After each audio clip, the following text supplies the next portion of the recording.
دن میں 10 مرتبہ اعوذ باللہ من الشیطان الرجیم پڑھ لے تو اللہ تبارک و تعالیٰ اس کے ساتھ ایک فرشتہ مقرر فرما دیتا ہے جو اس وقت سے شیطان کو دفع کرتا رہتا ہے۔ جلیل القدر صحابی حضرت معاذ ابن جبل رضی اللہ تعالیٰ عنہ فرماتے ہیں کہ ایک مرتبہ رحمت عالم صلی اللہ علیہ وآلہ وسلم کی موجودگی میں جو دو شخص آپس میں ایک دوسرے کو شبدوں ختم کرنے لگے، یعنی لڑائی جھگڑا کرنے لگے۔ جب وہ ختم کرنے لگے اور حد سے گزر رہے تھے تو رحمت عالم صلی اللہ علیہ وآلہ وسلم نے فرمایا کہ میں ایسا کلمہ جانتا ہوں، اگر تم اس کو کہہ لو تو تمہارا غصہ ٹھنڈا ہو جائے گا، جو کہ شیطان کی مداخلت سے پیدا ہوتا ہے۔ وہ کلمہ یہ ہے کہ اعوذ باللہ من الشیطان الرجیم۔ عظیم قدر صحابی حضرت معاذ بن یسار رضی اللہ تعالیٰ عنہ سے روایت ہے کہ سید عالم صلی اللہ علیہ وآلہ وسلم نے ارشاد فرمایا، جو شخص صبح کے وقت 3 مرتبہ اعوذ باللہ من الشیطان الرجیم پڑھے اور سورہ حشر کے آخری 3 آیت جو اللہ تعالیٰ اس کے ساتھ 70,000 یعنی اللہ تبارک و تعالیٰ اس کے ساتھ 70,000 فرشتے مقرر فرما دیتا ہے، تو اس کے لیے شام تک دعائے خیر کرتے ہیں۔ اگر وہ شخص اس دن انتقال کر جائے تو درجہ شہادت پائے گا، اور جو شخص شام کے وقت یہ عمل کرے گا تو اس کے لیے بھی یہی حکم ہے۔ تمجد یعنی کہ بسم اللہ الرحمن یعنی کہ تسمیہ پڑھے، تسمیہ یعنی کہ بسم اللہ الرحمن الرحیم۔ اور تعلیمات اس میں ایک قرآن پاک کی منتقل ایک آیت ہے جس کی صورت کا جزء نہیں، صورتوں میں فضل اور امتیاز کے لیے ہی اس کو نازل کیا گیا تھا۔ بیرون نماز میں کسی بھی صورت کو ابتدا میں پڑھے تو شروع میں اس کا پڑھنا مسنون ہے، اور اگر درمیان میں پڑھے تو اس کا پڑھنا مستحب ہے۔ اس کے نزول سے پیشتر رحمت عالم صلی اللہ علیہ وآلہ وسلم جو ہے وہ خطون وغیرہ کی شروع میں اللہم بسمک ارقا بفیہ بسم اللہ مجریہا و مرساہا جو ہے وہ نازل ہوئی۔ بسم اللہ لکھنا شروع کر دیا، اور پھر جب آیت قل ادعوا اللہ وادعوا الرحمن نازل ہوئی تو آپ بسم اللہ لکھنے لگے۔ پھر جب یہ آیت نازل ہوئی انہ من سلیمان انہ بسم اللہ الرحمن الرحیم، تو آپ نے بسم اللہ الرحمن الرحیم لکھوانا جو ہے وہ اختیار فرما لیا۔ اور تیسری بات یہ اور اس کی خیر و برکت کا اظہار کرتے ہوئے ارشاد فرمائے کہ ہر امر ذیشان کو اس سے شروع کیا جائے تاکہ اس میں اللہ تبارک و تعالیٰ دنیاوی اور اخروی برکتیں عطا فرمائے، اور اگر اس سے شروع نہ کیا گیا تو وہ بے برکت رہے گا۔ بعض عارفین نے فرمایا کہ اللہ تبارک و تعالیٰ نے 99 مشہور ناموں سے بہت سے نام ہیں جس کے اول میں بسم اللہ الرحمن الرحیم کے حروف میں سے کوئی حروف ہے، جیسے کہ باسیو، سمیع، مالک، اللہ، لطیف، ہادی، رزاق، حلیم، نافع وغیرہ۔ اس پر کسی کام کو بسم اللہ الرحمن الرحیم سے شروع کرنا ان تمام ناموں سے شروع کرنا قرار پایا جاتا ہے، اور ان ناموں سے اثرات جو حاصل ہو جاتے ہیں۔ اسی کے واسطے بسم اللہ شریف کے پڑھنے سے طرح طرح کی برکتوں کا ظہور بھی ہوتا ہے، جس کو سن کر لوگ جو ہے وہ منحیر ہو جاتے ہیں۔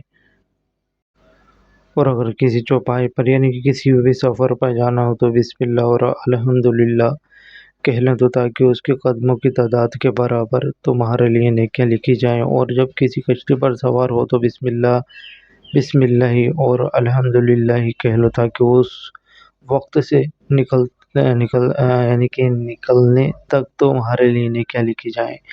بادشاہ روم نے فاروق اعظم رضی اللہ تعالیٰ عنہ کی خدمت میں یہ درخواست بھیجی کہ میرے سر میں درد ہے جو کبھی بند نہیں ہوتا، تو میرے لیے کوئی دوا یعنی کہ ارسال فرمائیں۔ فاروق اعظم رضی اللہ تعالیٰ عنہ نے ایک ٹوپی بھیج دی بادشاہ روم کی، جب وہ اس کو سر پر رکھتا تھا تو درد بند ہو جاتا تھا، اور جب اتارتا تو ہونے لگتا تھا۔ اور یہ بات اس نے بڑی حیرت سے سوچی اور تعجب ہوا کہ جب وہ یعنی کہ میں ٹوپی سر پر رکھتا ہوں تو درد بند ہو جاتا ہے، اور جب اتارتا ہوں تو درد جو ہے وہ پھر شروع ہو جاتا ہے۔ آخر اس ٹوپی میں کیا ہے؟ جب انہوں نے اتار کر دیکھا اور کھولا تو اس میں بسم اللہ الرحمن الرحیم لکھی ہوئی تھی، جس کی برکت سے اس کا جو ہے وہ سر کا درد جو ہے وہ ختم بند ہو جاتا تھا۔ علماء کرام نے فرمایا کہ اللہ تعالیٰ کے 3000 نام ہیں۔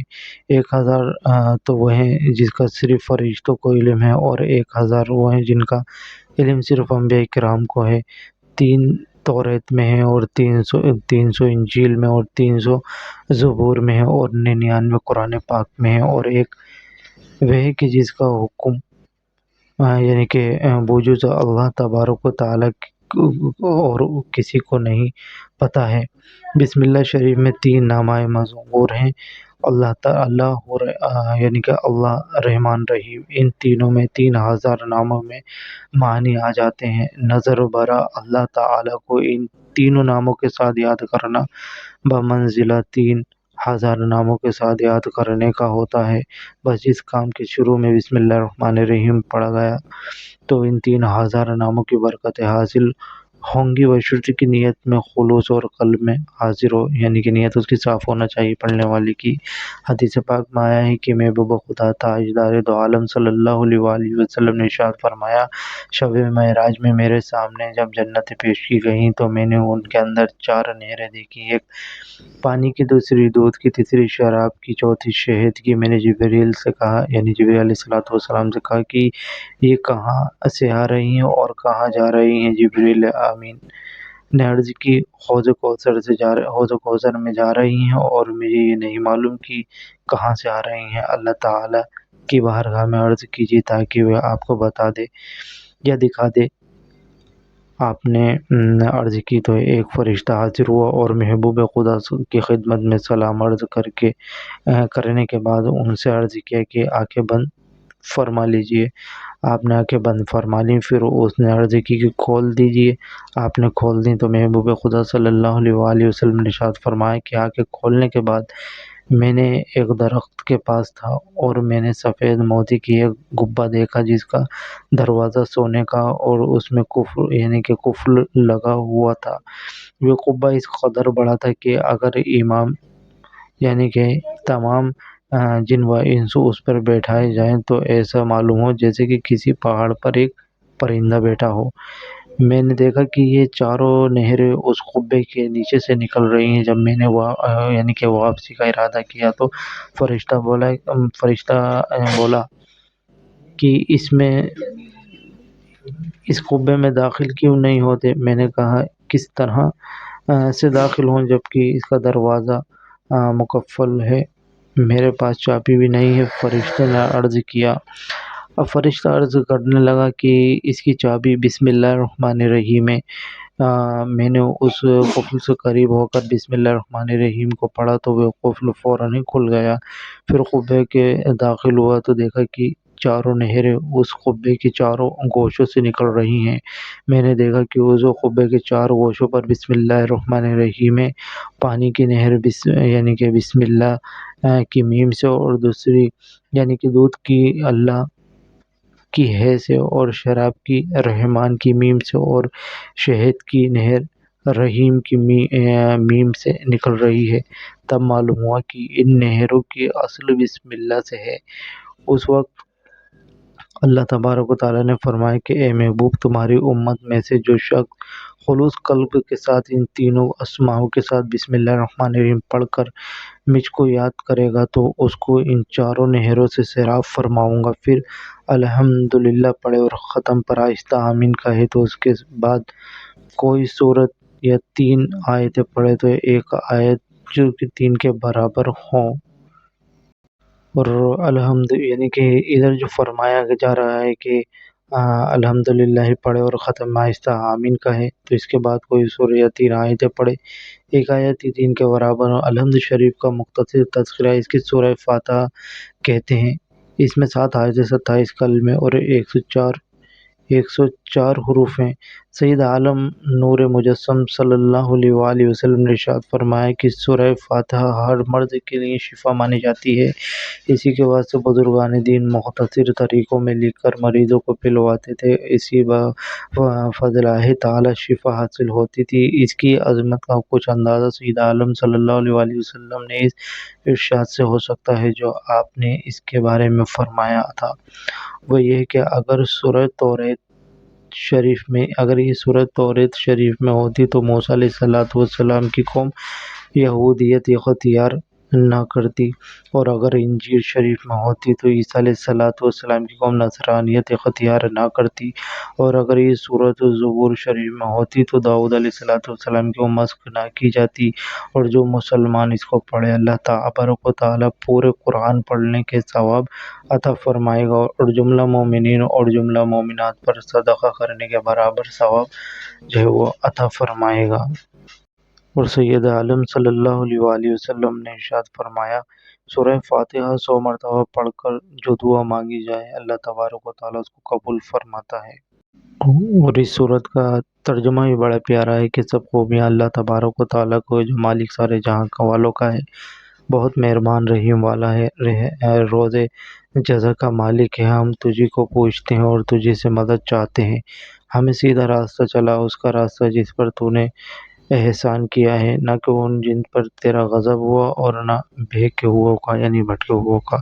سورہ فاتحہ کے جو ہے وہ مضامین اس سورت میں اللہ تعالیٰ نے حمد و ثنا کی جو ہے وہ یعنی کہ ربوبیت اور رحمت، مالکیت، انتفاع، حقہ کی عبادت، توفیق خیر، بندوں کی ہدایت، توجہ اللہ، اختصاص عبادت، استعانت اور طلب رشد، آداب دعا، صالحین کے حال سے جو ہے موافقت، گمراہوں سے اجتناب، بے نفرت، دنیا کی زندگانی کا خاتمہ، جزا اور جزا کا مصرح و مفصل بیان، اور جملہ مسائل کا از مانند الحمد، ہر ذیشان کام میں شروع میں بسم اللہ شریف، یعنی کہ مسئلہ یہ رہے گا کہ ہر ذیشان کام میں شروع میں بسم اللہ شریف کی طرح حمد الہی بھی بجا لانا چاہیے۔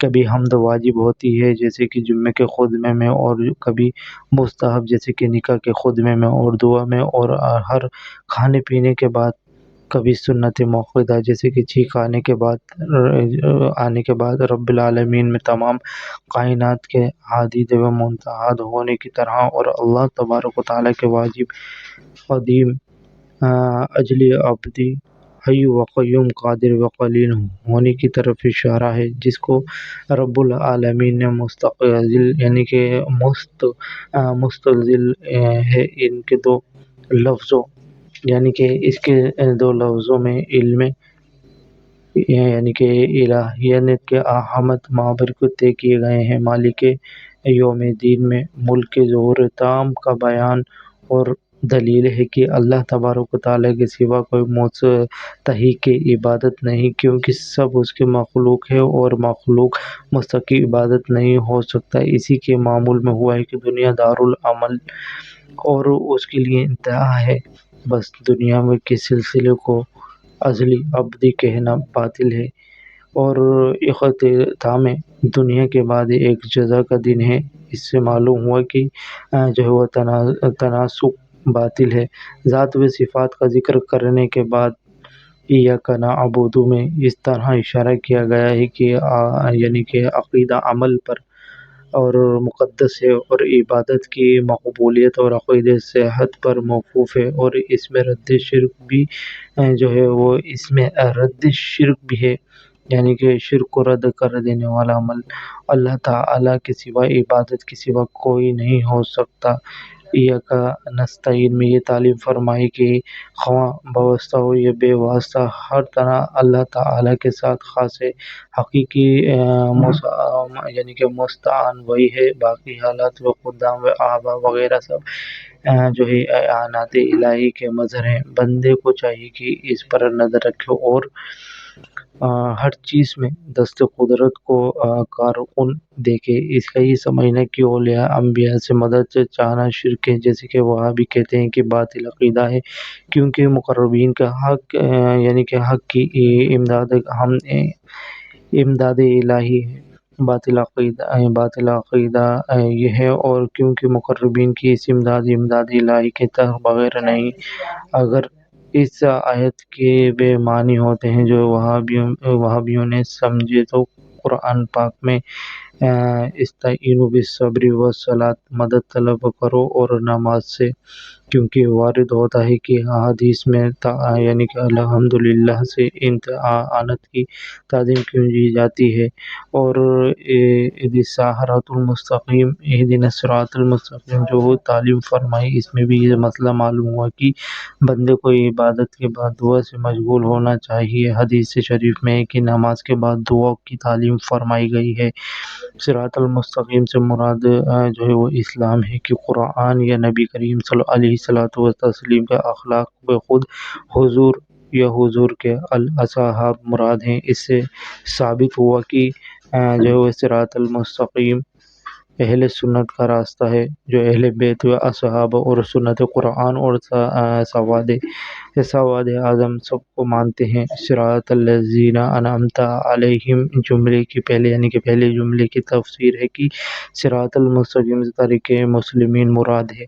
اس سے بہت مسائل حل ہوتے ہیں، جس کا امور پر بزرگان دین کا عمل ہو رہا ہو وہ صراط المستقیم میں داخل ہو جاتا ہے۔ غیر المغضوب علیہم ولا الضالین میں اس امر کی ہدایت ہے کہ طالب حق کو دشمنان خدا سے اجتناب اور اس کی رسم و راہ، اس کی وجہ و اطوار سے پرہیز لازم مانا جاتا ہے۔ ترمذی شریف کی روایت میں ہے کہ مغضوب علیہم سے یہود اور جالین سے ہی نصارہ مراد ہیں۔ مسئلہ غیر المغضوب علیہم ولا الضالین کو پڑھنے کا نماز فاسد ہو جاتی ہے، اور جو شخص ذات کی جگہ ذا پڑھے اس کی بھی یہ جو ہے وہ امامت جائز نہیں ہو سکتی، اس لیے اس کو لفظ کو سنبھال کے پڑھا جائے گا، یعنی غیر المغضوب علیہم ولا الضالین، نہ کہ ضالین، اس طریقے سے نہیں پڑھا جا سکتا۔